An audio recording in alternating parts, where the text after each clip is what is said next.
So here we have surge pricing, examples, history, and how it works. Uber, Lyft, Doordash, and more. Uber surge pricing may be the best known example, but dynamic pricing models are actually far more common than most think and are used every day by household brands like Alaska Airlines, Amazon, Google, and Ticketmaster, right?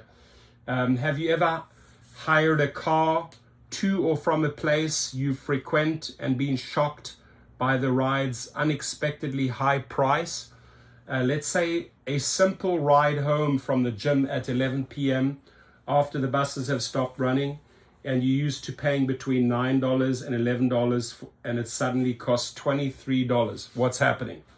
You ask your driver about the unusually high price, and they remind you that this isn't just any old Sunday. This is St. Patrick's Day, and your town's drunken revelers are all trying to get home safely from their favorite pubs, increasing demand for Uber and Lyft and resulting in a sudden bout of drastically increased surge pricing.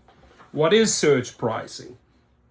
Surge pricing, a subcategory of dynamic or flexible pricing, refers to a sales strategy in which a company raises the prices of its products or services during times and in places with higher demand.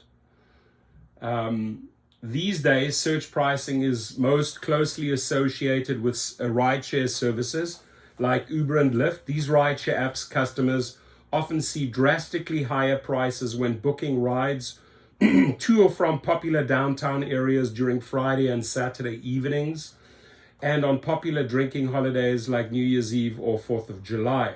By the way, 4th of July is one of our protest dates. When a higher volume of customers hails rides around the same time, especially in certain areas, how surge pricing works in the gig economy apps. This sort of surge pricing isn't unique to rideshare apps, though. It can also be seen in other popular gig-based service apps like Instacart, whose shoppers know it as busy day, and Doordash, whose dashers know it as peak pay. Not only do customers pay more during periods of surge pricing, gig app contractors typically make more per job as well. With modern day apps like Postmates, Uber Eats, Instacart, it's easy to see these types of dynamic pricing models in action. Customer orders dictate the service's demand, and self-scheduled contract workers dictate its supply. The app services are then priced algorithmically using this information along with other factors like order minimums, driving distance, local ordinance fees, and promotional offers. Here this guy says, having worked closely with folks at Uber Eats and Doordash, there's things you all need to know about how these fees are calculated. The delivery pricing on these services is dynamic. They work like surge pricing on Uber. If there aren't enough delivery drivers in your area, and we'll put the link below.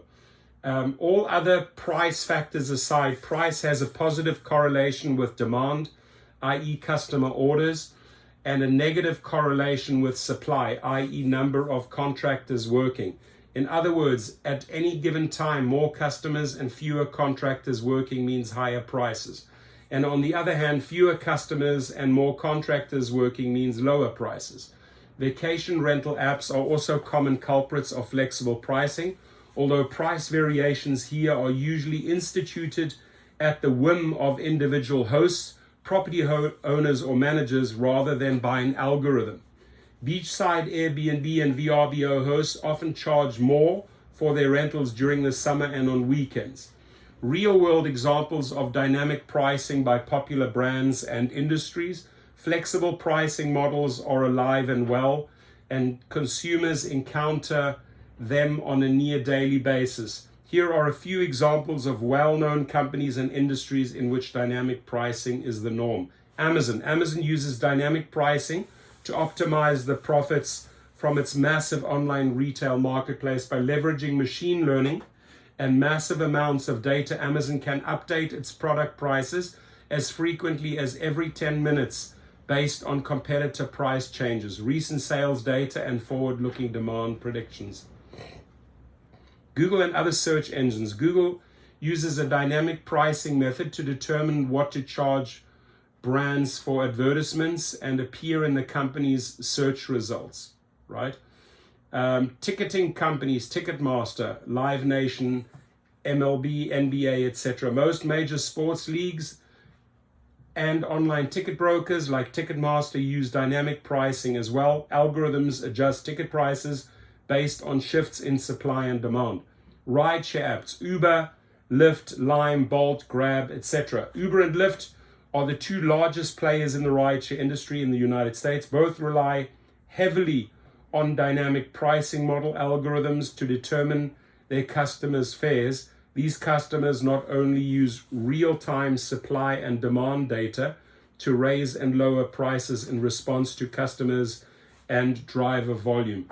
They also use machine learning and forward-looking data to raise fares in response to things like inclement weather and popular scheduled events like sports and concerts. Delivery apps, Doordash, Uber Eats, Instacart, Postmates, gig-based food and grocery delivery apps work in much the same way. While it is unclear if these apps take factors like inclement weather into account when calculating fees, prices for delivery do go up when customer demand is high and courier supply is low in a given area. By raising delivery fees and courier payout for an order in an area with few or no couriers, the apps incentive couriers nearby areas to accept these jobs. So as they inflate these prices through the surges, the question is, do we get part of that cake, of that pie, right? Because I mean, they're charging the rider an arm and a leg, but is the driver earning enough, or is the company just gouging the rider like crazy because it happens to be a Taylor Swift concert or a sports event like the Super Bowl, right? But they definitely take advantage of the riders. These riders and people ordering food are not happy about it. But sad thing is that the driver actually doing the work will get a very small fraction of that increased surge price. Have a good day. Your comments, please.